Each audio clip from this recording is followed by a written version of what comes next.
ৰাজ্যজুৰি বিলুপ্ত হ'ল মহকুমাধিপতি কাৰ্যালয়। মহকুমা পৰিৱৰ্তে পৰিগণিত হ'ব সমজিলা ৰূপে। আজিৰে পৰা এতিয়া হ'ল মহকুমা। মহকুমা পৰিৱৰ্তে এতিয়াৰে মহকুমাসমূহ সমজিলা হিচাপে পৰিচিত হ'ব।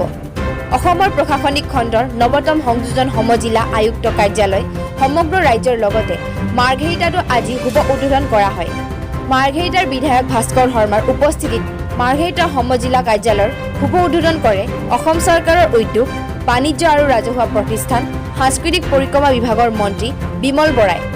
সভাত আদৰণি ভাষণ দিয়ে মাৰ্ঘেৰিটা সমজিলা আয়ুক্ত পৰীক্ষিত থাওৰামে। উক্ত গাম্ভীৰ্যপূৰ্ণ অনুষ্ঠানত উপস্থিত থাকে তিনিচুকীয়া জিলা আয়ুক্ত স্বপ্নীল পাল, মাৰ্ঘেৰিটা সমজিলা আয়ুক্ত পৰীক্ষিত থাওৰাম, মাৰ্ঘেৰিটা মহকুমা আৰক্ষী বিষয়া সম্ভাৱী মিশ্ৰাৰ, মাৰ্ঘেৰিটা পৌৰপতি আনন্দ কুমাৰ শৰ্মাসহ বহুসংখ্যক গণমান্য ব্যক্তিও স্থানীয় ৰাইজ। মাৰ্ঘেৰিটাৰ পৰা কিচাং লালুঙৰ ৰিপৰ্ট, টাইম 60 অসম।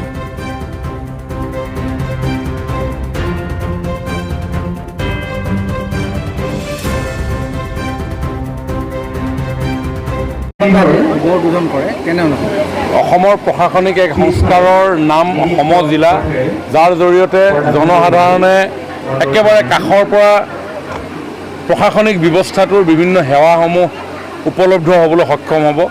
তাৰ প্ৰতি দৃষ্টি ৰাখিয়ে মাননীয় মুখ্যমন্ত্ৰী ডাঙৰীয়াৰ এটা নতুন কনচেপ্ট 39খন প্ৰথম পৰ্যায়ত সমজিলা নিৰ্মাণৰ সিদ্ধান্ত গ্ৰহণ কৰা হ'ল।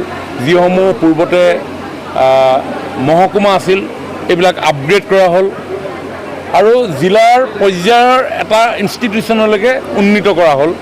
আৰু এই যিটো টেৰিটৰী, এই টেৰিটৰীটো এটা সমষ্টিৰ সীমাক সামৰি কৰা হৈছে আৰু সেইকাৰণে প্ৰত্যেকটো সমষ্টিয়ে সমজিলালৈ উন্নীত হৈছে। আৰু এই সমজিলাত এজন CDC ডিষ্ট্ৰিক্ট কমিশ্যনাৰ তেখেত হেড কৰিব আৰু সকলো বিভাগ লাহে লাহে এই কাৰ্যালয়ৰ পৰা পৰিচালিত হ'ব।